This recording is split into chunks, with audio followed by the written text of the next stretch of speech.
nyo ng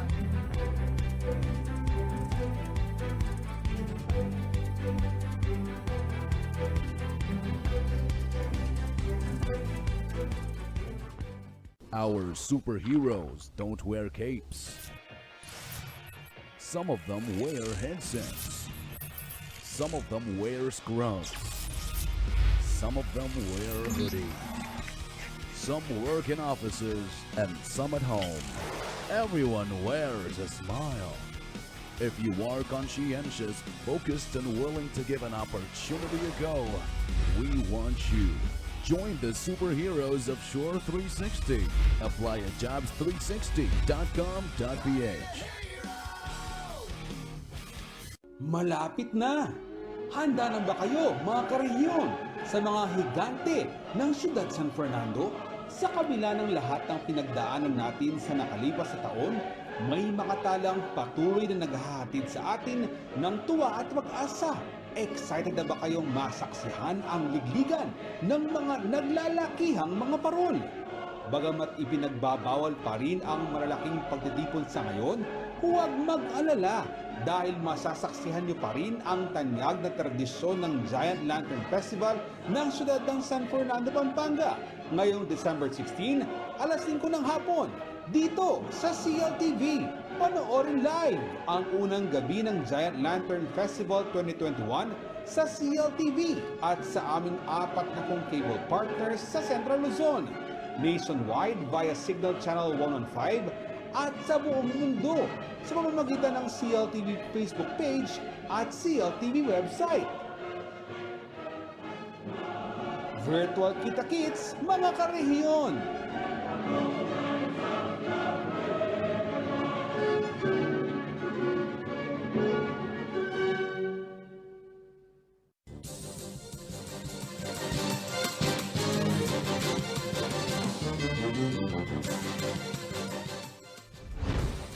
Narito na ang mga malalaking balitang Central Luzon ngayong araw. Isa sa 100,000 katao sa Pampanga nahahawaan ng COVID-19 kada araw ayon sa Octa Research. Updating ng fair market value ng real property sa City of San Fernando, tinalakay ng City Assessor's Office at mga stakeholder. 5 mangingisda sa Subic na rescue matapos tumaob ang sinasakyang bangka. At Corporate Guarantee at Cltv Linga Foundation Incorporated naghandog ng pamasko sa ilang Mabalakyenyo.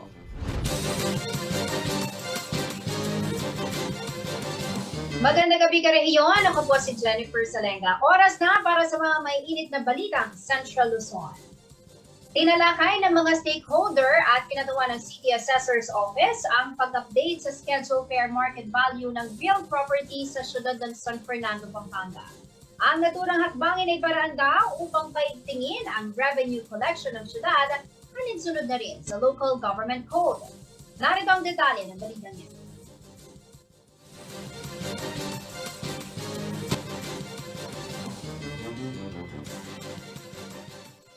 Nagpulong kamakailan ang mga stakeholder ng Siyudad San Fernando at ang mga tauhan ng City Assessor's Office upang talakayin at pagkasunduan ang final schedule ng fair market value o SFMV para sa lupa at mga gusali sa syudad. Ang updated SFMV ay mahalaga para sa City Assessor's Office upang magsagawa ng general revision sa property assessment na kailangan isagawa kada 3 taon alinsunod sa nakasaad sa Republic Act 7160 o ang Local Government Code. Nitong July 2, 2021, sinimula ng CASSO ang kanilang inisyal na hakbang sa pag-update ng SFMV sa pamamagitan ng pagpupulong at konsultasyon sa mga public at private stakeholders sa syudad. December 2 natapos ang pagbalangka sa final SFMV. Isusumite naman ito para sa review at certification sa Department of Finance, Bureau of Local Government Finance. Matapos ito ay dadalhin sa alkalde ng syudad upang i-endorso naman sa opisina ng Sangguniang Panglunsod para sa approval. Kapag naaprubahan, ang SMFV ang magiging basihan sa appraisal at assessment ng mga real property sa syudad. Ito rin ay gagamiting basihan para sa local land at property-related taxes o buwis. Tiniyak naman ni City Assessor Dr. Luz Bautista na ang appraisal sa real property ay magiging patas at makatarungan. Paliwanag pa niya sa mga Fernandino, wala raw dapat ipag-alala dahil technical at scientific ang ginamit na basihan. Hindi raw sila nagbase sa kung sino kundi sa kung ano ang tama at makatao. Jennifer Salenga, Cltv News. Halos 200,000 Bulakenyo ang nakatanggap ng COVID vaccine sa katatapos lamang ng 3-day bayanihan bakunahan program ng national government. Nalampasan ng provincial IATF ang kanilang target na 182,982 vaccinees. Kasabay nito ang patuloy na pagbaba ng bilang na aktibong kaso sa lalawigan. Narito ang report.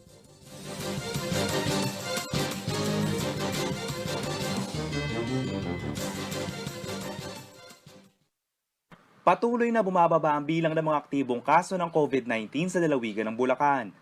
Sa December 3 data ng Provincial Health Office, makikita na 510 active cases ang binabantayan. Malayo na ito sa libu-libong aktibong kaso na naitala noong kasagsagan ng surge. Ayon sa Provincial IATF, malaking tulong ang pagpapababa ng active cases ang tuloy-tuloy na vaccination rollout. Katunayan itong November 29 to December 1, o ang 3-day National Vaccination Days na inilunsad ng pamahalaan, umabot sa halos 200,000 Bulakenyo tumanggap ng COVID-19 vaccine. Nakapagpakuna na tayo ng 199,615 nung tatlong araw na pagbabakuna natin, yung vaccination days. At ngayon tuloy-tuloy pa rin tayo. Para ma-reach natin yung at least yung target ng pakuna na 70%. Pero dapat hindi lang 70, ma-reach natin 80. Para maging alert level 1 tayo. Sinimulan na rin ang pediatric vaccination sa mga edad 12 hanggang 17 anyos. Maging ang booster shot para sa mga medical frontliner ongoing na rin. Upang mahikayat din ang ibang Bulakenyo na tumanggap ng bakuna, mayroong pamaskong handog na grocery food packs para sa mga tumanggap ng unang dose. Giit ng Provincial IATF, hindi man sa pilitan ng pagtanggap ng bakuna, ito naman ay dumaan sa pag-aaral at makakatulong upang magiligtas ng buong komunidad. But isipin na lang natin na ang buhay ng tao ay mahalaga. Isa lang po ang buhay ng tao at hindi natin ito pwede nang i-rewind. Kasama si Rainiel Pawid, JN De Jesus, Cltv News. Sa pagbabalik ng Cltv News. 5 mangingisda sa Subic na rescue matapos tumaob ang sinasakyang bangka. At ilagdag na suporta ni Marcos Jr. nagsagawa ng caravan patungong Bataan. Manatiling nakatutok para sa iba pa mga nangunang balita ngayong araw.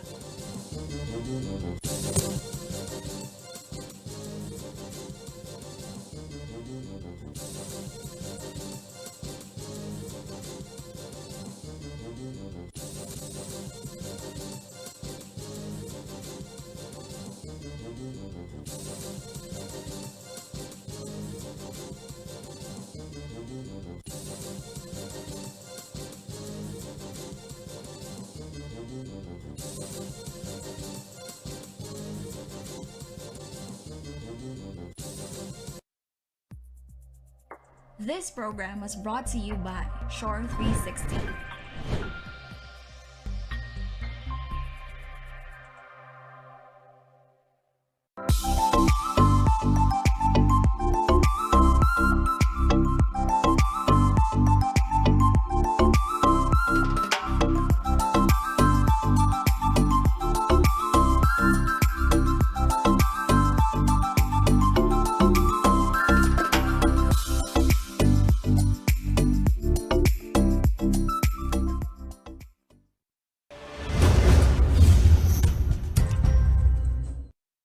Reliable auto service brought closer to you at the Clark Freeport Zone.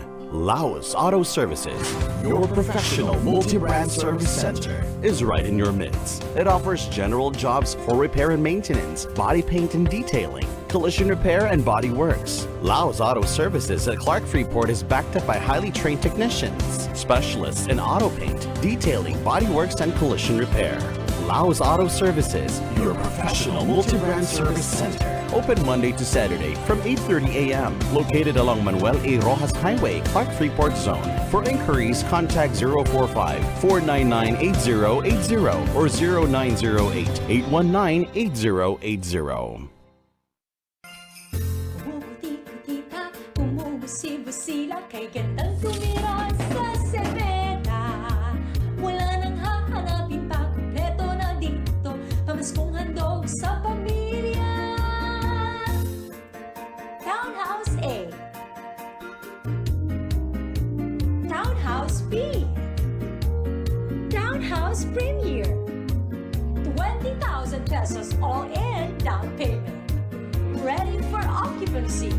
Moving after 7 days from Pag-ibig Loan Takeout.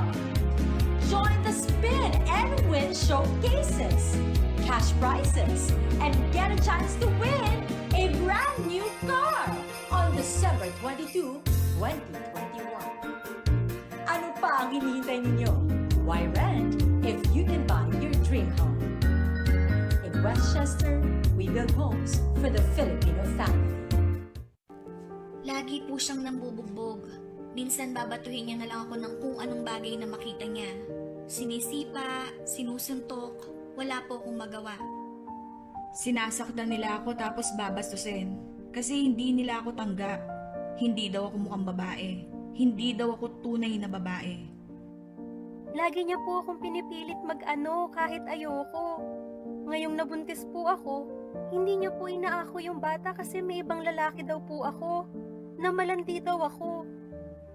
Hindi niya po ako pinapakain sa buong araw pag may mali po akong nagagawa. Sinasampal po, kinukurot, tsaka tinatali niya po ako minsan. Ang mga abuso ay dapat managot. Kung ikaw ay nakaranas o nakaranas ng pang-aabuso, ipagbigay alam ito sa mga otoridad.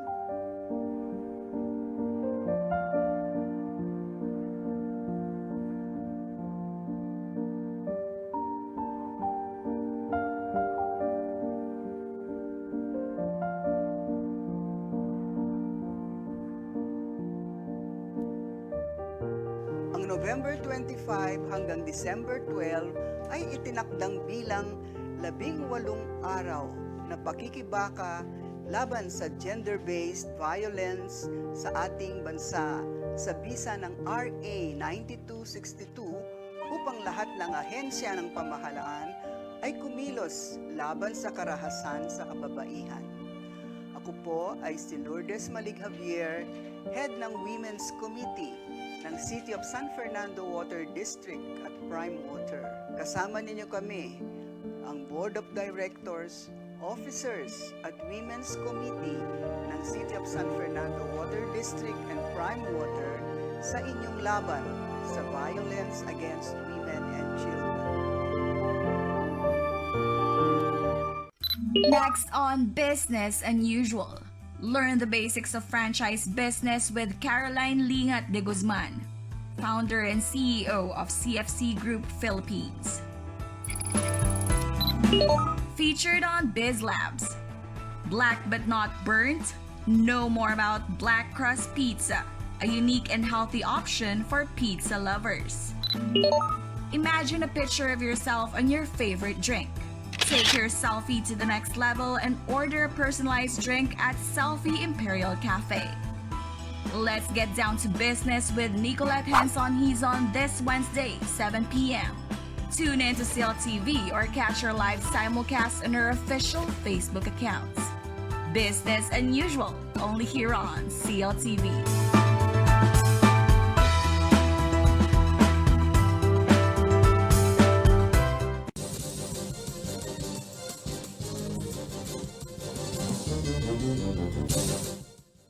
Nagbabalik ang CLTV News. At sa iba pang mga nangunang balita, sinimulan na po ngayong araw ang week-long celebration ng 450th year ng Pampanga.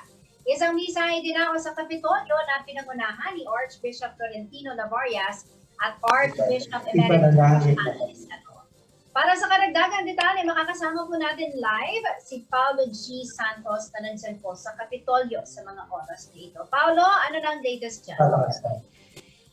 Jen, sinimulan nga itong week-long celebration ng milestone na 450th year founding anniversary ng Pampanga dito ngayon sa Kapitolyo na pinangunahan nga ni Archbishop Florentino Lavarias at ni Archbishop Emeritus Paciano Aniceto na sa kanilang pumilya. Kanina lang, isa sa pinaka binabanggit dito ay ang kwento ng pagbangon ng Pampanga at sa mga nagdaang panahon na kinaharap na pagsubok ng ating lalawigan, na nakikita umano yung ugali ng mga Kapampangan na kung saan lumalaban, Jen.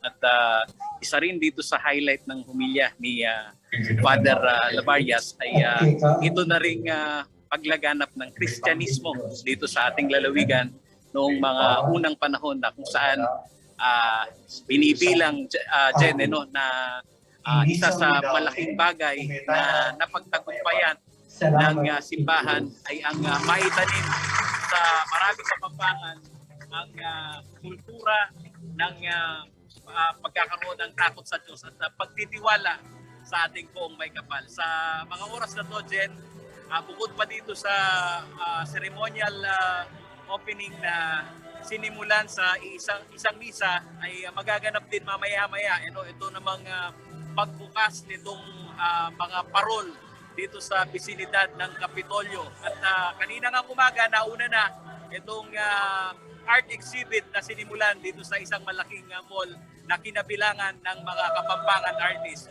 So sa ngayon, Jen, makikita mo dito sa aking paligid, ang daming mga Kapampangan at pinangunahan din ito pong mga local chief executive ng 19 na munisipalidad dito sa ating lalawigan.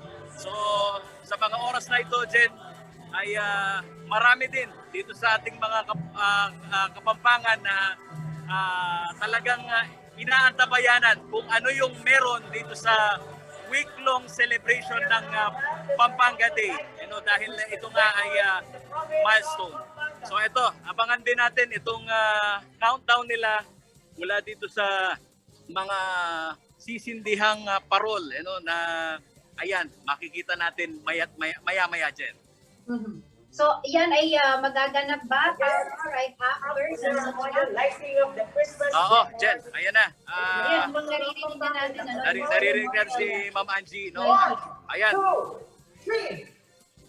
Ayun, Jen.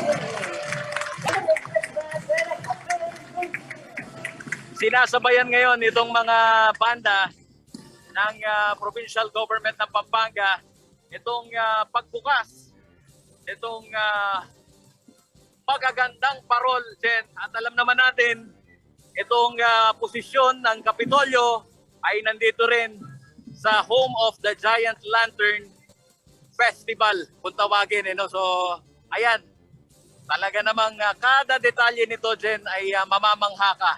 At maya-maya din daw ay magkakaroon ng fireworks display. Ayan, alam mo naman dito sa harapan ng Kapitolyo, Jen, pasyalan din ito ng mga Kapampangan, May malaking parkeho dito na pamilya.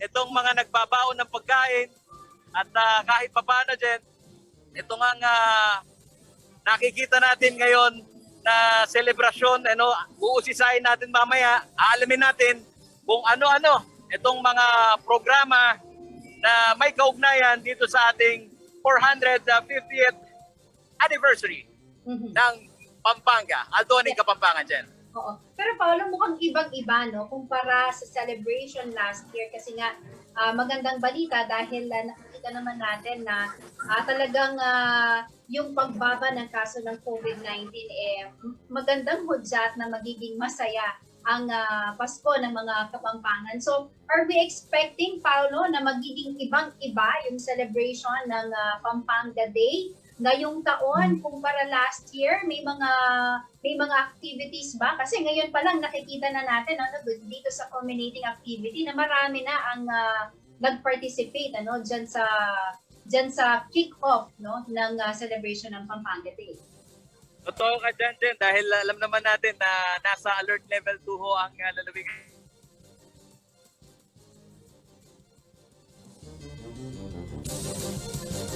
Ayan, mukhang nawalan po ng signal ng ating...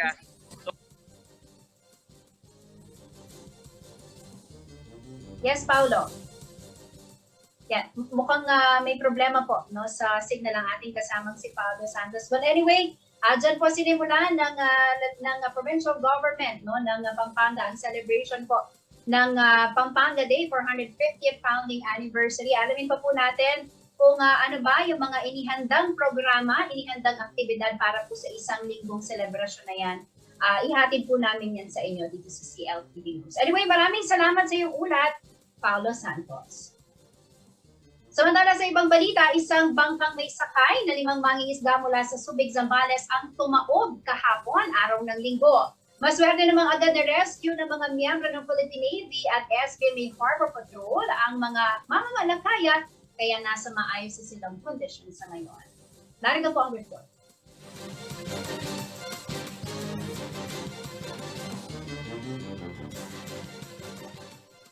Ligtas na nakabalik ang 5 mangingisda sa Subic matapos tumaob ang kanilang sinasakyang bangka. Alas 12 ng tanghali nitong linggo na iulat ang insidente at kagad namang rumisponde ang mga kinauukulan. Sa pangunguna ng Philippine Navy at ng Subic Bay Metropolitan Authority Harbor Patrol kasamang ilang lokal na mangingisda, na-rescue ang 5 namamalakaya sa hilaga ng silang Wind Point sa San Antonio, Zambales. Ayon sa SBMA Harbor Patrol, ang 9-man team mula sa BRB Ramon Alcaraz na pinangunahan ni Lieutenant Junior Grade Russell George Rabusa ang inisyal na rumisponde sa mga mangingisda matapos may ulat ang insidente. Na-rescue ng Philippine Navy sina Ronelo Haruco, Ronald De Asis, Pilosa Pico, Rafael Tolentino at Daniel Batutok. Lahat sila pawang mga residente sa Subic, Zambales. Bahagyang nagkabirya pa ang kanilang pagbabalik sa Freeport matapos mag-malfunction ang service boat ng Philippine Navy. Kinailangan pa ito ng mga lokal na mangingisda hanggang sa mga naka-standby na patrol boats ng SBMA Harbor Patrol. Nang makarating sa Subic, ang mga na-rescue na mangingisda ay kagad inilipat sa unit ng Harbor Patrol at idinala sa Bravo Pier sa SRF compound. Nasa maayos na kondisyon naman ang 5 mangingisda matapos ma-rescue. Jennifer Salenga, CLTV News. Isang caravan ay isinagawa ng mga taga-suporta ni Presidential Aspirant Ferdinand Marcos Jr. mula Ciudad San Fernando, Pampanga, patungo po sa Bataan nitong linggo. Parang daw ito ng kanilang pagpapakita ng suporta sa kandidatura ng anak ng dating Pangulo at diktador na si Ferdinand Marcos Sr. May detalye ng balitang yan si Marion Bazan.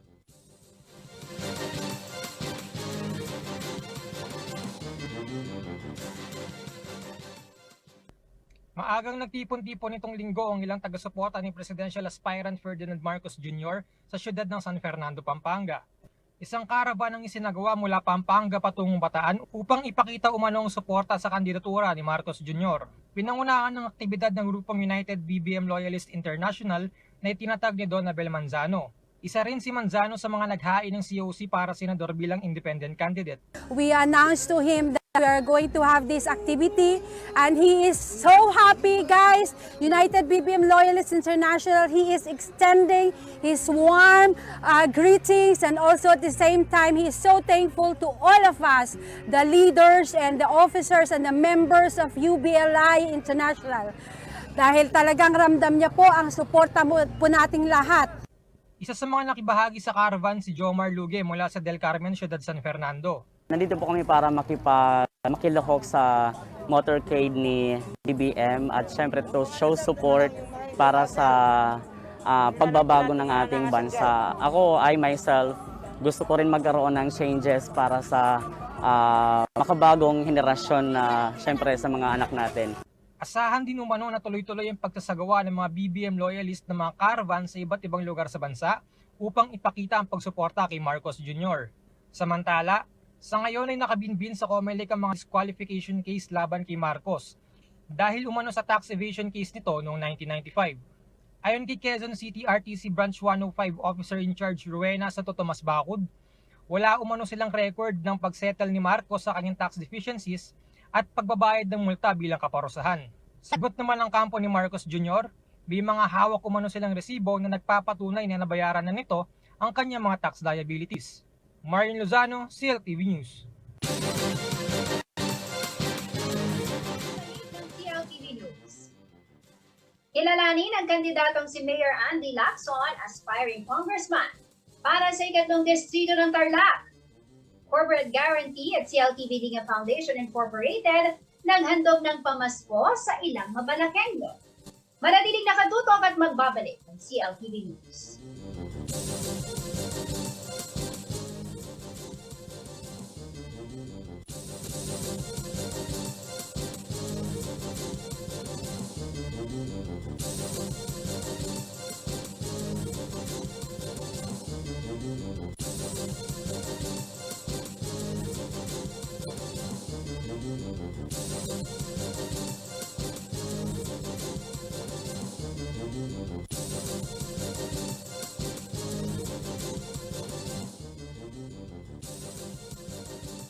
Ang programang ito ay hatid sa inyo ng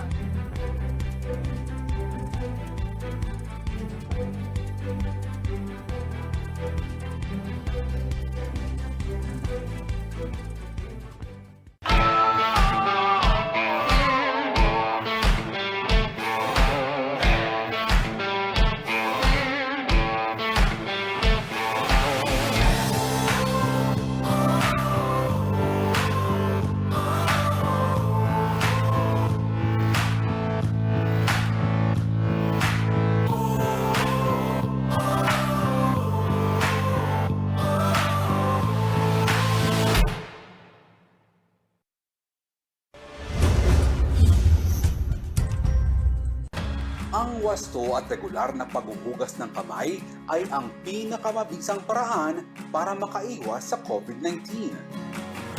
Sundin lamang ang mga simpleng hakbang. Hugasan ang inyong mga kamay gamit ang sabon at tubig. Kuskusin mabuti ang inyong mga kamay. Magsimula sa palad hanggang sa pagitan ng mga daliri at likod ng kamay. Gawin ito sa loob ng 20 segundo. Panlawang mabuti ang inyong mga kamay at patuyuin ito gamit ang malinis na tuwalya. Laging tandaan, ang tubig ay sandata laban sa COVID-19. Ugaliing maghugas ng kamay sa wastong pamamaraan. Ang paalalang ito ay hatid sa inyo ng Prime Water.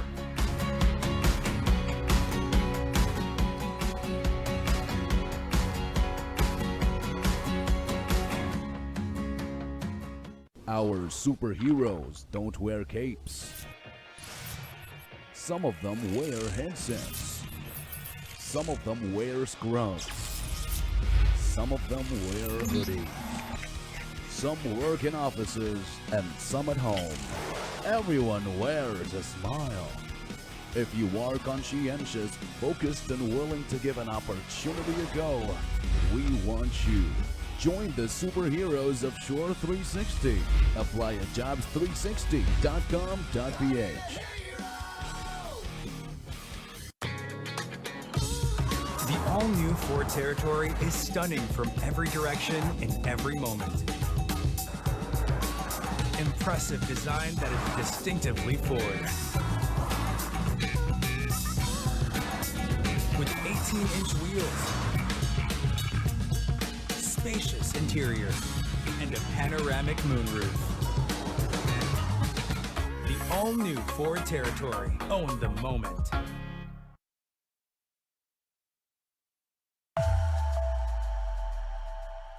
Para malabanan ang COVID-19, ang kailangan natin ay tama at totoong impormasyon, hindi fake news. Huwag kaagad maniniwala sa nababasa at naririnig. Ang pagkalat ng mga maling paniniwala tungkol sa COVID-19 ay nagdudulot ng panik, takot at maling desisyon. Laging i-double check kung saan nanggaling ang nabasa o narinig. Maging mapanuri at i-share lamang ang tamang impormasyon.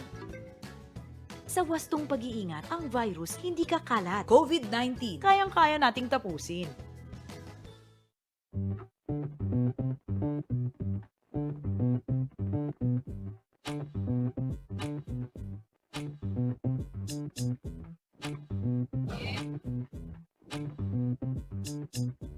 Importante ito sa amin bilang isang artist. Kasi kung yung mga artworks mo nasa bahay lang, ikaw lang nakakita at saka ang pamilya mo. So at least ngayon, tulad dito sa Laos Group of Company, so nabigyan kami ng mga magandang pagkakataon na ma-show namin yung mga artworks namin.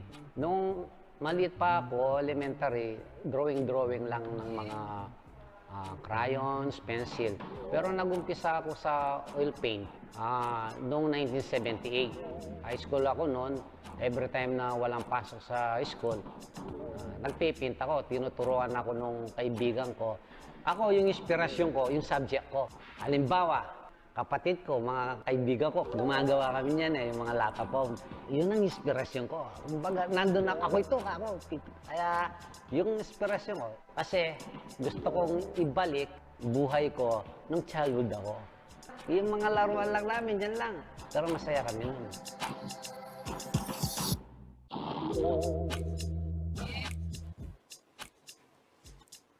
Actually, napaka-importante sa aming mga artist yan. Unang-una, of course, promotion para makilala ka. Kasi kung nasa bahay ka lang, kahit magaling ka, wala makakakita sa mga gawa mo. Actually, during my elementary days, dahil wala akong baon, hindi ko binabagyan na nanay ko nun. We are living near the mga ilog, sa may yung galing sa mga paminsi stone. I carve using the yung distillador sa Kapampangan ng tatay ko. Kaya nga lagi ako napapalo sa tatay ko, nawawala, nasisira ko yung mga screwdriver niya. Kasi yun ang pinagka-carve dun sa paminsi stone.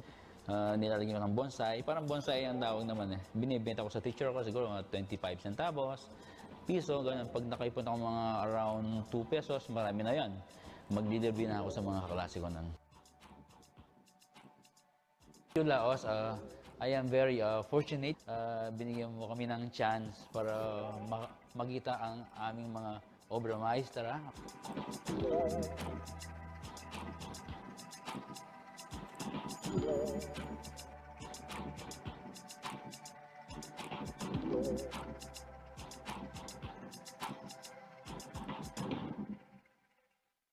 Ang programang ito ay hatid sa inyo ng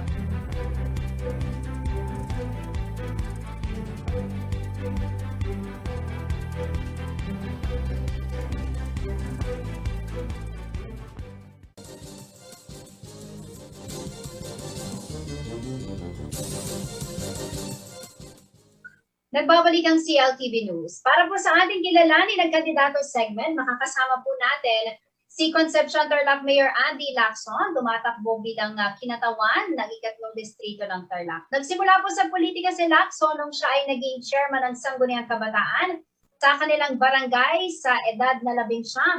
Daw po din bilang konsihal at vice-alkalde ng Concepcion at kinalaunan ay naging alkalde noong 2013. Matapos pong makumpleto ang kanyang 3 termino, susubok naman si Lacson na maging kinatawan ng kanilang distrito. Magandang gabi po sa inyo, Mayor. Welcome po sa CLTV. Magandang gabi po sa inyo, ma'am. Magandang gabi po sa lahat ng ating mga nanonood sa CLTV 36. Ayan, unang tanong po, kumusta po kayo ngayong panahon ng pandemya? No? Alam po natin na talagang yung ating mga LGUs, I think dyan din po sa inyong sa lugar po ninyo, no, ay talagang very busy, no, sa sitwasyon po natin. Kumusta po kayo, Mayor? So far, siguro halos lahat po ng LGUs sa Central Luzon ngayon ay ganito ang balita dahil zero COVID po kami for the past few weeks and hopefully masustain po natin ito. Pero hindi ibig sabihin na hindi tayo naghahanda sa anumang pwedeng mangyari pa sa mga sumusunod. So, pero kung sa ngayon halos mahigit 1 buwan nang walang laman ang aming quarantine facility at ilang linggo na rin kami nagkakaroon ng 0 cases. Nag-flatline na talaga for now. Magandang balita po yan.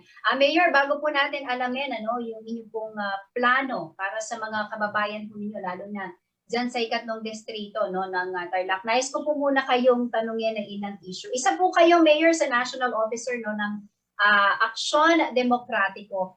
Ano po ba yung magiging tulong po natin sa mga nasa sektor ng agrikultura dito po sa gitnang Luzon? Kasi isa po yan, Mayor, sa priority sector na binabanggit na nais tulungan naman ni Presidential Aspirant Isko Moreno. Ano po ang tulong na maaari humingi ibigay sa ating mga kababayan dito sa Central Luzon? Basically, ma'am, yun dati pa rin eh. Ang sektor kasi ng agrikultura, Sa ngayon ho, may mga binibigay na ayuda ang ating national government. It's like free certified seeds, tsaka yung mga libreng fertilizer. Pero for me, to sustain yung needs ng ating mga farmers, ay ayusin lahat ng mga irrigation system nila. Kasi alam niyo naman, ang buhay ng mga halaman ay patubig. Yun po yung nakikita nating malaking balakid sa improvement ng ating agricultural sector. Kasama din po dyan yung ating mga post-harvest facilities na kailangan din ng ating mga farmers. Kaalinsabay, siguro itong mga ayuda na binibigay ng ating gobyerno. At saka yung programang pang-technical na I guess it's really about time. It's high time na mag-shift tayo sa modern agriculture na kailangan nating ituro sa ating mga farmers. Makikita rin po natin, medyo tumatanda na yung mga farmers natin. Pero walang mga kapalit. Ito yung nakikita natin pwede rin dapat palakasin yung sektor ng agrikultura dahil sa mga ganitong paraan, dapat po may mga bagong mga agriculture sector, mga farmers na lumitaw sa ating community, especially sa mga kabataan. That is for sustainability. Yes. All right. Another issue po, Mayor, no? Isa po kayo sa unang naglunsad ng radio-based learning dito pong panahon ng pandemya. Pero ngayon, dahil makikita na rin po natin na umaayos na ang sitwasyon at maraming lugar na rin po no, sa Pilipinas ang sinimulan na no, yung kanilang pagbabalik eskwela. Ito pong face-to-face, no? Na tinatawag po natin. Although hindi pa naman po bakunado lahat ng mga bata. Kung tatanungin ko po kayo, Mayor, pabor po ba kayo na bumalik na sa face-to-face kahit ito nga po, no? Nasa plano pa lang pagbabakuna sa mga kabataan. Kung kaya ho ng isang LGU at safe naman at napapatunayan ng mga numero na talagang walang COVID at bakunada itong mga teachers, of course, yung mga estudyante, di naman po natin kailangan na lahat pwedeng bakunahan dahil especially yung mga bata.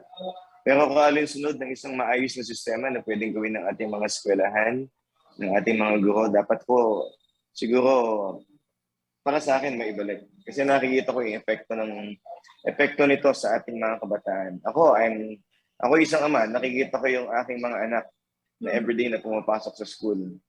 Alam niyo ma'am, yung right term dito parang nababagot na rin sila. Yung working classroom environment nila dahil nag-iba. Umaabot doon sa puntong nagsasawa na rin yung mga bata at naghahanap ng mga kasalamuhan na talagang makikita lamang at makukuha sa face-to-face na edukasyon. Opo. And speaking of pagbabakuna, Mayor, no? Kukunin ko na rin po itong pagkakataon na ito para tanungin kayo, kumusta naman po ang vaccination rollout dyan po sa inyong lugar? Kumusta po ang supply no, ng bakuna sa Concepcion na isa po no, sa pinakamalaking populasyon sa Tarlac? We just reached the 80,000 mark earlier today na fully vaccinated. Ito ay malaking milestone sa aming bayan dahil more than half na ho ng ating mga kababayan ng population ng Concepcion ang nabakunahan. Sa supply naman, kami nagpapasalamat sa national government dahil tinugon nila yung aming kahilingan na idirekta na lamang yung mga bakuna sa mga local governments na naging epektibo. Especially the past few months na inilunsad yung bakuna sa barangay na iginagawa ko natin everyday. At saka yung ginawang national program ko ngayon, yung bakunahan natin, talagang malaking tulong, especially sa lahat ng mga gusto magpabakuna. Kumusta po ang turnout ng 3 araw na yon, Mayor? Ay, malaki-laki ho. If I'm not mistaken, within those few days, dati we're just 60, pero umabot kami ng 80,000 plus for today. Opo. Ano po ang target ng LGU para po makamit yung herd immunity? Ang target po namin for this year, for December, ay 100,000. Pero mukhang lalampas po kami ngayon dahil napakagaling ng ginawa ng ating mga kawani na pinangungunahan ng aking Vice Mayor na in-appoint kung vaccinations are. Naghati po kasi kami sa trabaho. Tulong-tulong talaga para lang ma-achieve natin yung sinasabi nilang herd immunity dito sa Concepcion. Okay. That's good to know po. Now, Mayor, tumuko po tayo no, sa inyo pong pagtakbo bilang kongresista sa ikatlong distrito po ng Tarlac. Ano po ang nag-udyok po sa inyo para pasukin po ito? This is a bigger responsibility, although tulad po ng nabanggit natin kanina, at an early age, nagsimula po ang inyong karera sa politika. Ano po ang dahilan bakit po nais niyong maging kongresista ng ikatlong distrito ng Tarlac? Nais po natin isulong itong mga programa natin nasimulan dito sa lokal. At dala-dala po natin yung experience natin mula sa baba. Mula nung tayo SK, naging konsehal, naging vice mayor, at naging mayor po ng isang lokal na pamahalaan. Mga programang pwede nating ilunsad on a national scale, especially sa mga karatig bayan po natin. Ito ho ang ating mga advokasya na isinusulong ngayon. Unang-una, yung healthcare system natin, yung agricultural sector, itong livelihood na naumpisahan ho natin, at yung mga programang iginawa namin dito sa konstruksyon na pwedeng i-adapt din sa mga karatig bayan. At sabi ko nga ho, isa sa ating advocacy dito sa 3rd District of Tarlac ay yung inclusive development ng lahat ng bayan. Yung walang maiiwan na LGU. Hindi ko maliit na LGU ay mapag-iiwanan sa development. Dapat po sabay-sabay ito para minsanan lang ang pag-angat ng isang distrito. We're really working out to have an identity yung buong 3rd District. Parang isang distrito to. Isang bayan, isang distrito. Yun ang approach natin. All right. Well, Mayor, isa po sa tinitignan ng mga votantes pagdedesisyon. Ang iboboto ay yung track record ng isang kandidato. Ito po ang pagkakataon ninyo para ihayag, lalo na po sa mga kababayan niyo sa Tarlac, ano po ba ang nagawa ni Mayor Andy Lacson sa mga panahon na kayo po ay nanungkulan bilang konsehal, bilang vice mayor, and ito po ang pinaka-latest ay ang mayor, na ito po ang last term ninyo as mayor. Ano po ba yung maipagmamanang po natin bilang isang alkalde? Siguro ho, uumpisahan ko dun sa nagawa nating milestone sa agricultural sector. Tayo ho yung unang LGU na namigay ng mga libreng fertilizer at saka libreng mga binhi sa mga farmers na inumpisahan ho natin mula nung tayo inuupo bilang alkalde. Inantabayanan din ho natin sila doon sa aftermarket na kung saan pinapadala natin yung ating mga technical na people, mga katauhan sa mga barangay para antabayanan ng ating mga farmers. Naumpisahan din po dito sa konstruksyon yung pagkalinga sa mga nakatatanda. Meron po kaming programa dito sa konstruksyon na binibigyan namin ng ayuda itong mga 80 years old.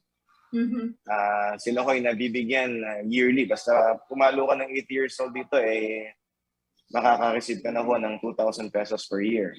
At pag umabot ka ng 90, beginning 90 years old, ay nakaka-receive na ho sila ng 10,000 piso na galing sa LGU hanggang mag-99. So kung hanggang umabot ng 100, kung susumahin ho yan, yung bigay ng LGU, ng Kapitolyo at ng National, ay aabot ng 300,000 ang kanilang marireceive.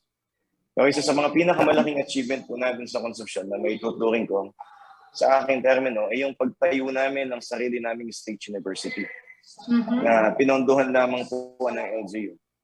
By next year ho, ibubuksan na namin yung Tarlac State University Conception Campus na layunin ng bigyan ng libreng edukasyon yung mga kabataan dito sa Concepcion. Ito ho ay malaking bagay, especially sa ating mga kabataan. Nais ko din ho isulong yung pagkakaroon ng isang matibay na sandalan ng ating mga kababayan, hindi lamang sa Concepcion, kundi sa buong 3rd District in terms of livelihood. Sabi ko nga ho, sa walang kwenta itong lahat ng mga proyekto na ginagawa ng isang LGU o ng isang congressman ng isang representative kung walang kabuhayan yung mga tao. And for us to have a sustainable economy and livelihood, dapat to kapag umaangat ang bayan, dapat umaangat din ang buhay ng mga tao. Ito ho yung mga napatunayan natin at umpisahan natin sa consumption. From a municipality na meron lang pong low income, ngayon ho, we have improved our economy and thereby also improving yung pondo. Talagang lumaki ho yung pondo ng LGU na talagang malaking tulong sa ating mga kababayan. Alright.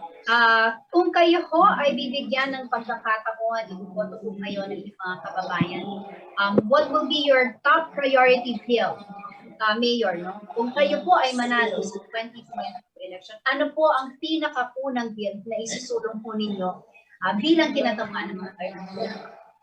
Ako ma'am, I am for a lump sum appropriation dun sa ating mga LGUs. Kasi if you will propose a bill dyan sa Kongreso, mayor po ako eh.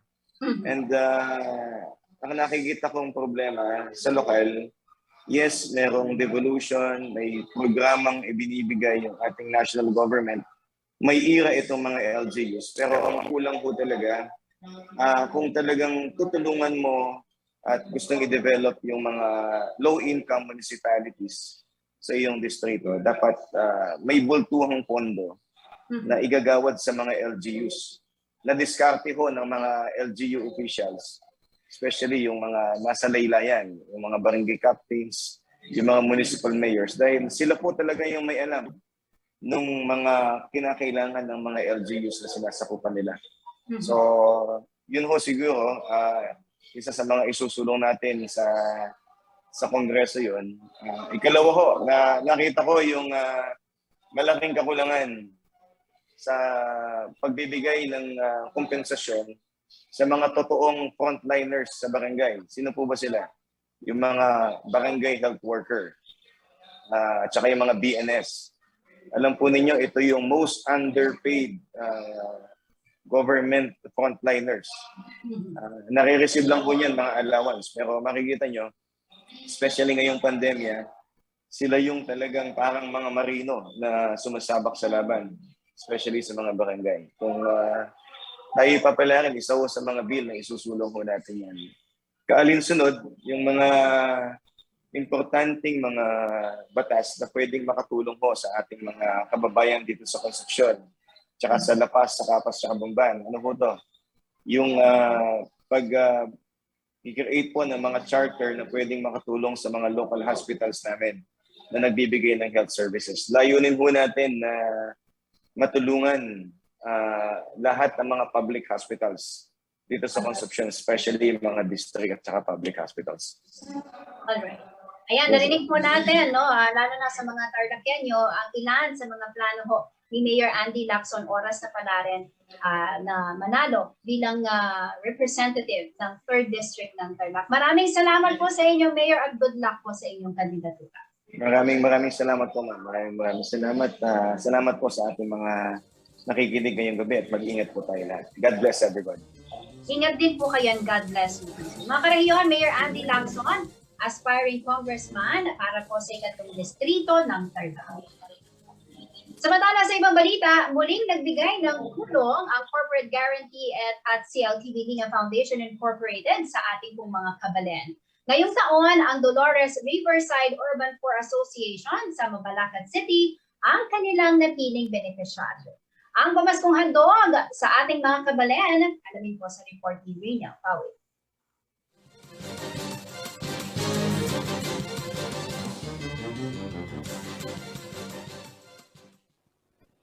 Kahit pa pandemya, hindi sinantabi ng Corporate Guarantee at Cltv Linya Foundation Incorporated ang pagbibigay pasalamat sa pamamagitan ng pagtulong sa komunidad. Ngayong taon ng Dolores Riverside Urban Poor Association sa Mabalacat City ang pinaabutan ng kaunting pinansyal na regalo. Mayroong 150 miyembro ang nasabing organisasyon. Nakal ko pong pasalamat kasi kami po may pili Kenny kasi po unang-una po sa dami po naming association yung Dolores Riverside Urban Poor Association po. Bigas at ilang Christmas grocery packs ang ipamamahagi ng organisasyon sa piling pamilya. Kasi yun po talaga ang pinakakailangan ngayong Christmas para meron lang po silang pagsasaluhan bilang pamilya.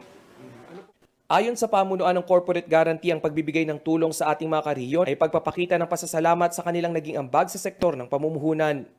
Sa nakalipas na dekada, ang countryside development at inclusive growth ang ilan sa mga pangunahing pundasyon ng kumpanya.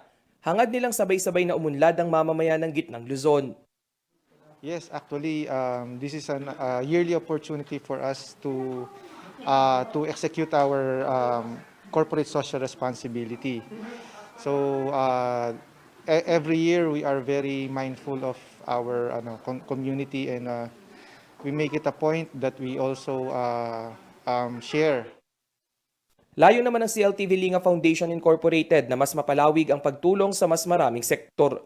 Kahit na sa munting handog ay nais nilang maipadama ang diwa ng Kapaskuhan sa ating mga kababayang salat sa buhay. Gusto namin ipaabot sa inyo ang aming pagbati na maligayang Pasko. At ngayon sana'y maging safe kayo lagi at naway magkaroon tayo ng magandang bagong taon.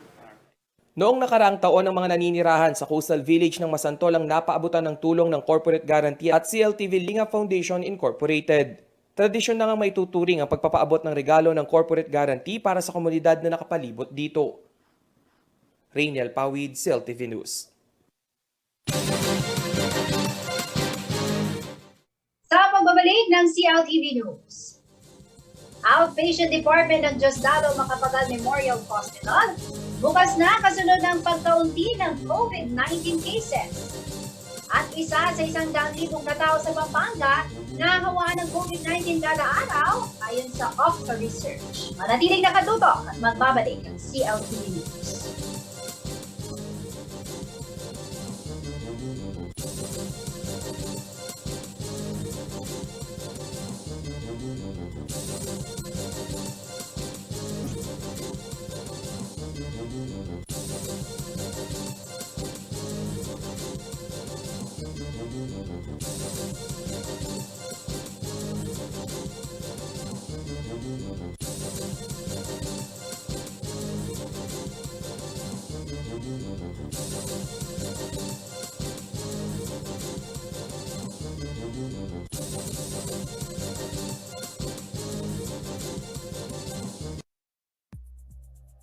This program was brought to you by Shore 360.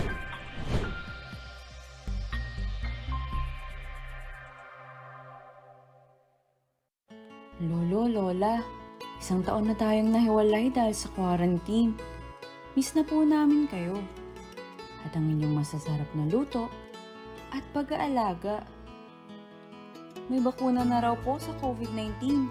Kunin niyo po Kapag nabakunahan na ang lahat, makakapiling na muli namin kayo. Kung ikaw ay edad 60 pataas o may iba pang karamdaman, magparehistro na para sa bakuna kontra COVID-19. Pagplano ng pamilya, hawak ko sa iyong kamay. Kaya pumili na. Hindi na ako matatakot. Dahil handa na ako. Kayang-kaya mong gawin lahat ng iyong hiling.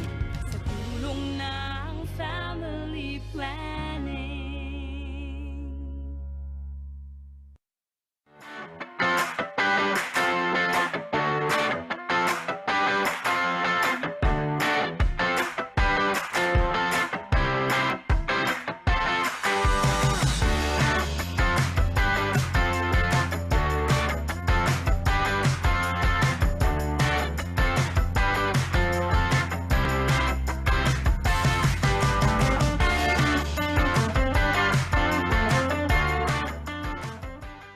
Ang programang ito ay hatid sa inyo ng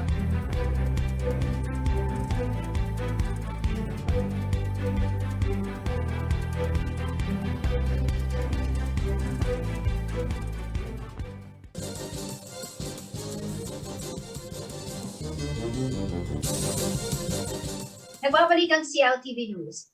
Balik new normal operation na raw ang 11 district hospital sa Pampanga kasunod ng pagbaba ng bilang ng nakakawaan ng COVID-19 sa lalawigan.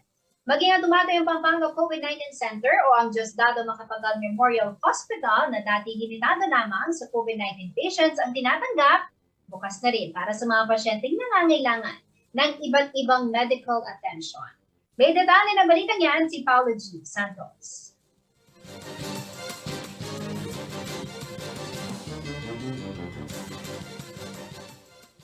Bukas na sa publiko ang outpatient department ng Diosdado Macapagal P. Memorial Hospital sa Guagua, Pampanga, kasunod ng pagbaba ng bilang ng nahahawaan ng COVID-19 sa lalawigan. Matatanda ang nag-focus noon ang DPMMH sa COVID-19 patients bilang COVID-19 Center ng Pampanga.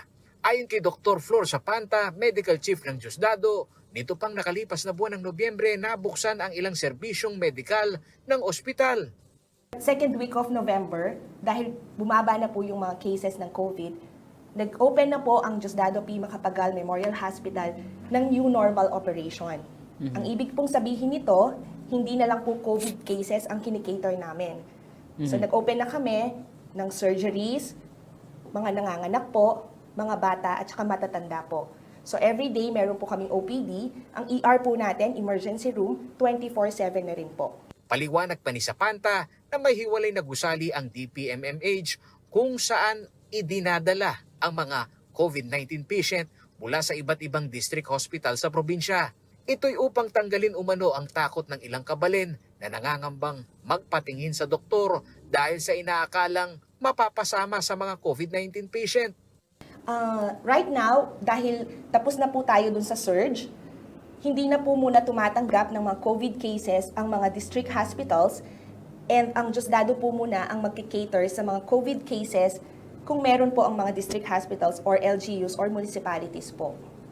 Kasama pa rin sa COVID-19 facility ng Pampanga ang Athletes Village sa New Clark City sa Tarlac na ngayon lugar para sa mga returning OFWs na nag-aabang ng resulta ng testing.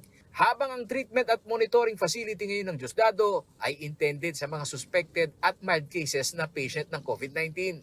Hindi naman umano nabawasan ang bilang ng mga medical frontliner ng ospital.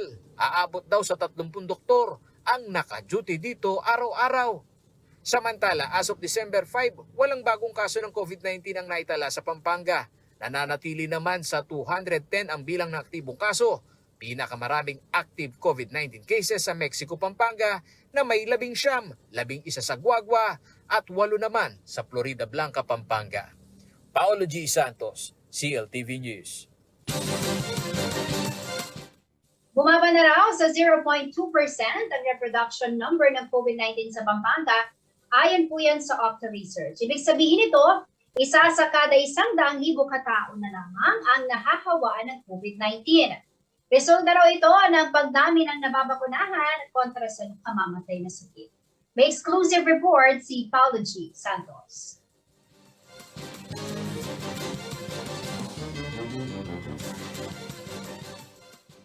Reproduction number nasa 0.2 na lang, 0.22, or yung yung incidence, ibig sabihin kada araw bawat 100,000 na tao sa Pampanga, isa na lang yung nahahawaan. Ito ang paliwanag ni UP Octa Senior Research Fellow Dr. Guido David sa nakikitang estado ng COVID-19 incidence sa Pampanga. Ang 0.2% ay lumalarawan sa pagbaba ng kaso ng COVID-19 mula sa key indicators na pinagbabasehan ng research group. Isa na anya dito ay ang positivity rate na pasok sa kategorya ng Center for Disease Control and Prevention o CDC na very low risk o mas mababa pa sa 3% na ngayon 1.8% na lamang.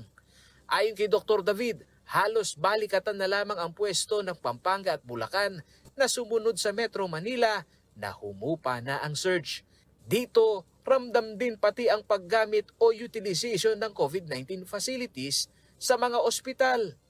Yung positivity rate na dati mataas, ngayon 1.8% na lang, below 3%, which is yung standard ng CDC para maging very low. And then yung hospital utilization sa Pampanga, 7% lang. 7% lang for COVID beds. For Bulacan, mas mataas ng konti, 15%. Pero para silang mababa. Sinabi ni David na kahit gumaganda ang vaccination rate sa mga katabing probinsya ng Metro Manila, hindi dapat maging kampante ang mga lokal na pamahalaan. Dapat anyang matuto ang mga ito sa naging senaryo sa ibang bansa na nagluwag sa ilang quarantine protocol gaya ng pagtanggal ng pagsuot ng face mask o minimum health standard na kalaunay nagresulta ng pagkakaroon ng COVID-19 surge. Continued compliance with minimum public health standards, mahalaga yun din yan. Kasi nakikita natin sa mga ibang bansa, sa Europe, for example, dahil naghinto na silang mag-require ng face mask. At in fact, sa Germany, kaya nagka-surge din dahil itinigil na nila yung free public testing. So wala na nagpapatest basically. So sa atin, patuloy pa rin naman yung pagsunod natin sa minimum public health standards. Kaya rin bumababa pa yung cases. At yung pagtutok natin, meron pa rin naman tayong mga localized lockdowns minsan sa ibang areas. So tinututukan pa rin natin. And then andyan pa rin naman yung testing natin, contact tracing. So mahalaga pa rin yan na mapatuloy natin itong mga interventions natin. Ayon kay David, ang buwan ng Disyembre ay panahon ng kasiyahan. Dito, hindi maiwasan ang pagiging highly sociable ng Pilipino na nauuwi sa pagkalimot sa minimum health standard. Dapat umanong maipaunawa ng mga lokal na pamahalaan na may bababang vaccination rate na kailangang paigtingin ang quarantine protocol upang matapatan ang problema ng surge na hindi malayong mangyari sa bansa. Lalo't ito'y nakita na sa mga bansang may mataas na vaccination rate. Paolo G. Santos, CLTV News. Alamin naman po natin ang magiging lagay ng panahon bukas mula kay Ginong Manny Esguera, ang Chief Weather Forecaster ng Pag-asa.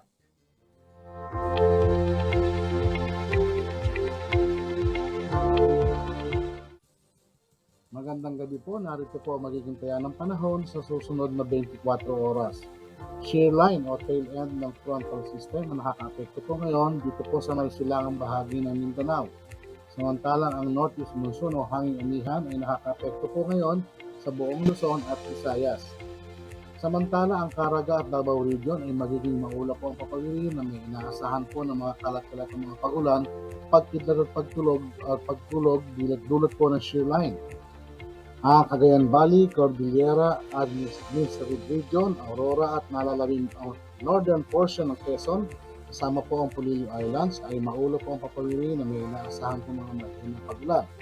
Dulot po ito ng northeast monsoon. Ang Metro Manila po at nalalabing bahagi ng Luzon, kasama na po ang natitirang bahagi ng Visayas, ay bahagi hanggang sa probinsya rin magiging maulap ang papalirin na may inaasahan po ng mga isolated light rains. Dulot din po ito ng hanging amihan. Ang natitirang bahagi po ng Mindanao ay bahagi hanggang sa kuminsan na magiging maulap. Inaasahan din po mga isolated rain showers. Dulot naman po ito ng localized thunderstorm. Pinag-iingat pa rin po ang lahat at magandang gabi po. At yan ang balitang nakalap ng CLTV News. Para sa karagdagang detalye, maaari niyo i-follow ang aming social media pages. Aming pong Facebook at CLTV36 Official and at CLTV36 News, Twitter at CLTV36, Instagram at CLTV36 Official. Kung nais yung balikan ang mga programa ng CLTV, pwede niyong bisitahin ang aming YouTube channel at CLTV36 Official at ang aming website www.cltv36.tv. Mapapanood din po ang mga programa ng CLTV nationwide via Signal Channel 115 at sa ating 39 cable partners. Kasama po ang buong pwersa ng CLTV News and Current Affairs. Ako po si Jennifer Salenga. Maraming salamat po mga karehiyon. 19 days na lamang po at pasto na.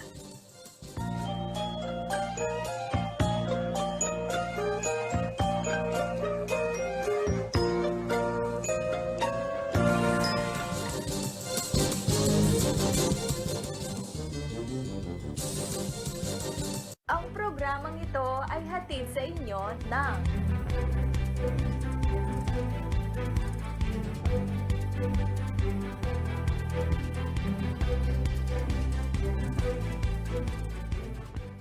Malapit na! Handa na ba kayo, mga karehiyon, sa mga higante ng siyudad San Fernando? Sa kabila ng lahat ng pinagdaanan natin sa nakalipas sa taon, may makatalang patuloy na naghahatid sa atin ng tuwa at pag-asa. Excited na ba kayong masaksihan ang ligligan ng mga naglalakihang mga parol? Bagamat ipinagbabawal pa rin ang malalaking pagtitipon sa ngayon, huwag mag-alala dahil masasaksihan niyo pa rin ang tanyag na tradisyon ng Giant Lantern Festival ng siyudad ng San Fernando, Pampanga ngayong December 16, alas 5 ng hapon, dito sa CLTV. Panoorin live ang unang gabi ng Giant Lantern Festival 2021 sa CLTV at sa aming 4 na pong cable partners sa Central Luzon, nationwide via Signal Channel 115 at sa buong mundo sa pamamagitan ng CLTV Facebook page at CLTV website. Virtual kita-kits, mga karehiyon!